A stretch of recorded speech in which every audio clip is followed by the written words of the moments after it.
Hello friends, கொஞ்ச நாளைக்கு முன்னாடி ஃபினான்ஷியல் பிளானிங் எப்படி பண்ணணும் அப்படின்றதுக்காக ஒரு வீடியோ ஒன்று போட்டிருந்தேன்.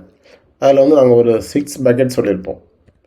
அதில் பேசிக் நீடுக்கான ஒரு பக்கெட்டு, எமர்ஜென்சி ஃபண்டுக்கு, medical, asset, child education, marriage, retirement, இந்த மாதிரி ஒரு 6 பக்கெட் சொல்லியிருப்போம்.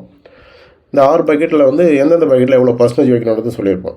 இதை பார்த்துட்டு நிறைய பேர் வந்து, சரி நீங்கள் சொன்ன பர்சன்டேஜ் வந்து எடுத்து வச்சாலே போதுமா, ஃப்யூச்சருக்கான அமௌண்ட்டு தேவையான பணம் கிடச்சிருமா, எங்கள் தேவைகள்லாம் வந்து நிறைவேறுமா, ஏன்னா இந்த விலைவாசி உயர்வு இருக்குது, பணவீக்கம், இன்ஃப்ளேஷன் சொல்லுவோம் இல்லைங்களா. ஸோ அதை பேஸ் பண்ணி இது கரெக்டாக மேட்ச் ஆக மாட்ட மாதிரி கேட்டாங்க. கண்டிப்பாக மேட்ச் ஆகும். மேக்ஸிமம் எல்லோரும் இதுதான் சஜஸ்ட் பண்ணுவாங்க. இது எதுவும் வந்து நம்ம ஏதோ குத்து மதிப்பாலாம் சொல்லிட்டு போக முடியாது. ஒர்க் அவுட் பண்ணிவிட்டு அனலைஸ் பண்ணி தான் சொல்கிறோம். இப்போ நம்மளே வந்து ஒரு சில கிளைண்ட்டுக்கு கொடுத்ததை பேஸ் பண்ணி நம்ம பார்ப்போம். அப்போ தான் உங்களுக்கு புரியும். சரிங்களா. இதில் பார்த்தீங்கன்னா retirement first bucket, childhood education, அசட்டு, மெடிக்கல், எமர்ஜென்சி, இது வந்து எல்லாமே சேவிங்ஸ்.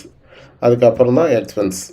ஸோ அப்போ இன்கம் வந்தாக்கா நீங்கள் சேவ் பண்ணிவிட்டு அதுக்கப்புறம் தான் எக்ஸ்பென்ஸை பற்றியே யோசிக்கணும். ஓகேங்களா. ஸோ அதுதான் மெயினாக இங்கே சொல்கிறாங்க. ஓகே, நம்ம அந்த உதாரணத்தை பார்ப்போம். இப்போ சைல்டோட ஏஜ் 1, சரிங்களா. ஃபஸ்ட்டு சைல்டு, அவரோட ஏஜ் வந்து 1ன்னு வச்சுங்களேன். 17 வயசில் அவர் ஹையர் ஸ்டடீஸ் போக போகிறாரு. அதுக்கான அமௌண்ட்டு 5 லட்ச ரூபா தேவைப்படும். இன்றைக்கி வந்து அந்த குழந்தை ஒரு காலேஜ் ஜாயின் பண்ணோம் அப்படின்னா 5 லட்ச ரூபா தேவைப்படும் படித்து முடிக்க. ஒரு 3 வருஷம், 4 வருஷம், 5 வருஷம். அப்போது இன்னும் அந்த ஒரு வயசு குழந்தைக்கு 17 வயசாக இன்னும் 16 வருஷம் இருக்குது. அப்போ அந்த 5 லட்சன்றது 22,97,000 ரூபா, கிட்டத்தட்ட 30 லட்ச ரூபா, 23 லட்ச ரூபா தேவைப்படுது. ஓகேங்களா. ஸோ அதுக்கு அவங்க சேவ் பண்ணுற அமௌண்ட் பார்த்தீங்கன்னா 3,952 ரூபா சேவ் பண்ணால் போதும். ரெண்டாவது குழந்தை கேர்ள் சைல்டு, அவங்க 0 ஏஜ், அவங்களும் 17 வயசில் தான் ஹையர் ஸ்டடீஸ் போவாங்க. இன்னும் 17 வருஷம் இருக்குது. இன்றைக்கி அவங்க ஜாயின் பண்ணால் அதே 5 லட்சம் தான் தேவைப்படும். நமக்கு டுடே கஷ்டம். ஸோ இன்னும் 17 வருஷத்துக்கு அப்புறம் பார்த்தீங்கன்னா அவங்களுக்கு 25,27,000 ரூபா தேவைப்படும். அதுக்காக அவங்க 84 ரூபா எடுத்து வைப்பாங்க. அடுத்தது அவங்களோட வெட்டிங் படித்து முடிச்சோடனே அடுத்தது வெட்டிங் இல்லைங்களா.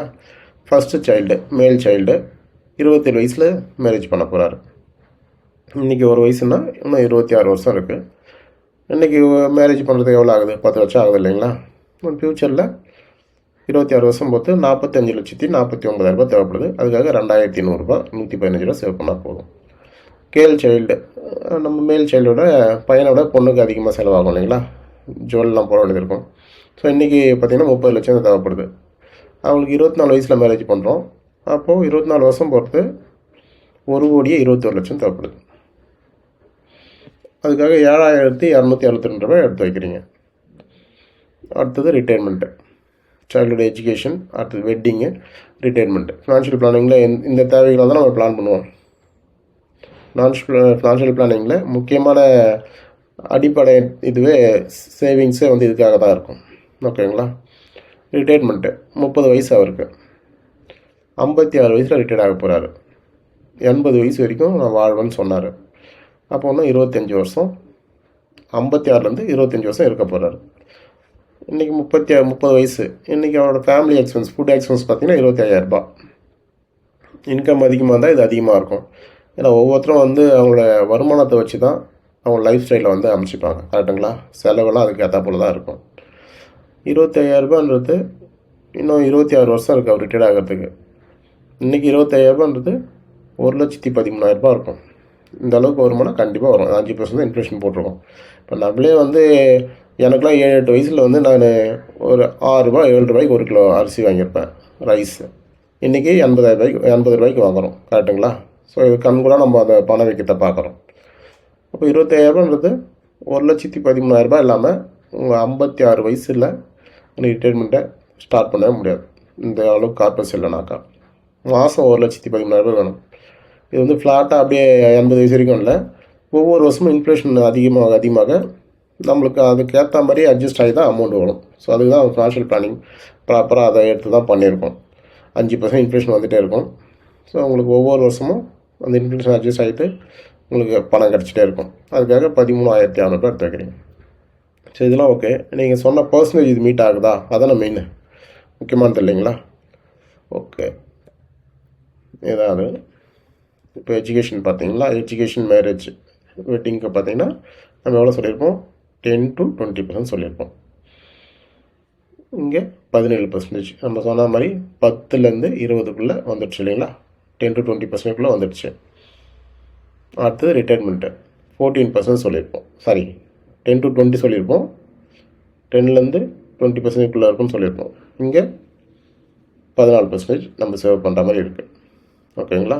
அதுக்கப்புறம் அசட்டுக்கு 20%, மெடிக்கலுக்கு 2 to 5%, இங்கே 4 to 7% எடுத்து வைக்கிறோம். எமர்ஜென்சி ஃபண்டுக்கு 5%, பேசிக் ஃபேமிலி நீடுக்கு 40%.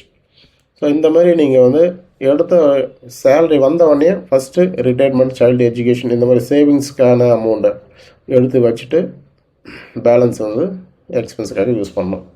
ஸோ இதுதான் வந்து ஃபினான்ஷியல் பிளானிங்காக இருக்கும். இல்லைனா கண்டிப்பாக உங்களுக்கு வந்து தேவையான டைமில் பணம் கிடைக்காது, கடன் தான் வாங்கணும். மன உளைச்சலுக்கு தான் ஆளாவீங்க, சீக்கிரம் இறந்து போயிடும் ஸ்ட்ரெஸ் வந்தாலே. கரெக்டுங்களா. சம்பாரிச்சா இப்படி பிளான் பண்ணுங்கள். இப்படி பிளான் பண்ணால் நீங்கள் நினச்சா போல் வாழலாம். ஓகேங்களா. ஸோ இப்போ நம்ம சொன்ன மாதிரி 100% கரெக்டாக இருக்குது. 1 லட்ச ரூபா சேலரியும், அவர் வாங்குகிற 1 லட்ச ரூபா சேலரியும் கரெக்டாக அந்த பர்சன்டேஜுக்கு மீட் ஆகுது. ஓகேங்களா. ஸோ இதுதான் வந்து இப்போ அந்த நண்பர் கேட்டதுக்கான வீடியோ இது. ஸோ அவருக்கும் ஷேர் பண்ணிவிடுவோம். சரிங்க ஃப்ரெண்ட்ஸ்.